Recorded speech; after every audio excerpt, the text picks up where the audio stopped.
What's up, everybody? Tom Pelissero here at the Metrodome shortly after the Vikings wrap the preseason by beating the Denver Broncos. This game tonight was a perfect example of where the Vikings have positions of strength and positions of weakness as we get under 48 hours until Saturday's deadline for cutting down to 53 players. And that's going to come into play because I have to imagine the Vikings are going to be working the phones hard in the next couple of days, attempting to parlay one of their positions of strength to help out one of their positions of weakness. Look at this game tonight. The plays that the Vikings backup linebackers were making. Aaron Henderson had a huge night. 2 fumble recoveries, the touchdown return, a sack. Jasper Brinkley played well in this football game. You have a couple of special teamers beyond that in Heath Farwell and Kenny Onatalo going 7 deep at linebacker. That would be considered by some teams to be a surplus. You wonder if there might be a market for someone like Aaron Henderson, although at the same time, you also have to think about your own depth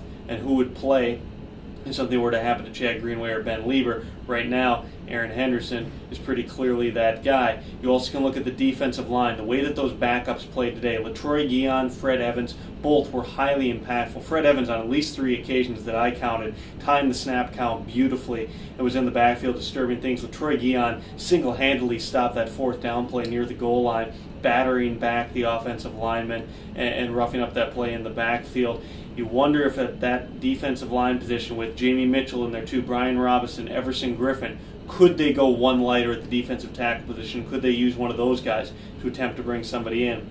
You also look at the quarterback position. Tavares Jackson struggled again, 2 for 8 for 2 yards. It was a brutal performance. Brad Childress once again threw his support behind Jackson after the game, though it's very clear that no matter what happened on the field tonight, Tavares Jackson was going to emerge as the number 2 quarterback of this football team. That raises the question, is Sage Rosenfels on this team come Saturday at 5:10 p.m.? And I don't know that he is still. There's teams around the league, the Giants and Arizona are 2 of them, that are going to be looking for a backup quarterback. You also wonder, and this may be a long shot, whether some team would be willing to offer a conditional pick or potentially a player for Joe Webb. Now, do the Vikings want to continue developing him? Is he an electric player? Yes. But he's also a guy as a quarterback who has so far to go. He has a value at this point. He's too valuable to put on waivers, in my opinion. I don't think that the Vikings are going to risk that. He's simply made too many plays, and he's a guy who you'd think they might be able to find some sort of package for to use him during the regular season. But if not, if a team comes calling that might have somebody who could help out the Vikings in one of their spots they need help, you wonder if they would listen to trade offers for Joe Webb.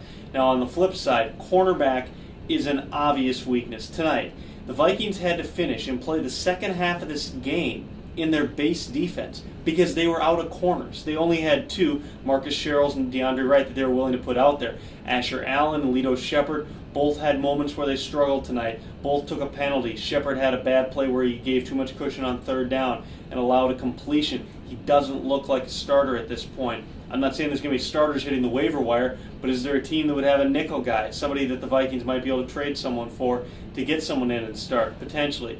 Is there going to be somebody on the street that the Vikings can look at? They have to look at all those options because right now, you're talking about going and playing a Saints team that likes to spread things out, and your only healthy corners at this point are Lito Shepard, Asher Allen, and Antoine Winfield, who didn't suit up tonight. That's not enough. You're 1 injury away, 1 nick away from not having a nickel guy, or from having to play Hussein Abdullah in the nickel. Safety, and I mentioned Abdullah, that's another position where you'd think maybe the Vikings have somebody extra. They went 5 deep at safety last year with Frampton as the extra one. You wonder with how Colt Anderson played, would he have a value on special teams to another team?